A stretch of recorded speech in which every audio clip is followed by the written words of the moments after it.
We also had Class B and C state track and field. It took place in Great Falls this past weekend. Of all the events, there was one in particular that had everyone watching. Our Richard Tiemann has a story on the electric moment in the Electric City. The time the PR is now, like, this has got to be the time to do it. At a certain point, it's almost got to be adrenaline because you guys are jumping higher and higher each time. I was stressing about my 6'2" jumps because I missed the first 2 attempts. I was like, gosh.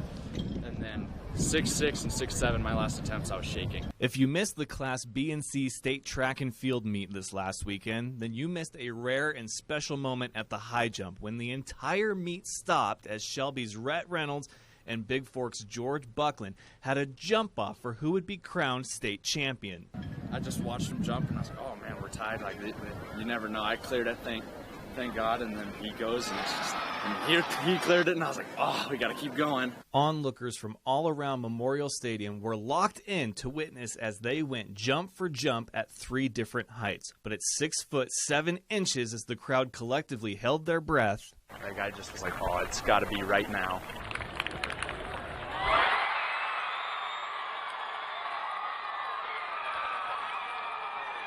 A lot of relief. You know, when I first came into the season, it was my first year high jumping, and I was like, I went 6'4" first meet, and I was like, no, man, I should stick with this, and should have started high jump earlier. I should have looked into it a little more. Congratulations to George Bucklin for capping off his senior year with an incredible moment. From Great Falls, Richard Tiemann, SWX.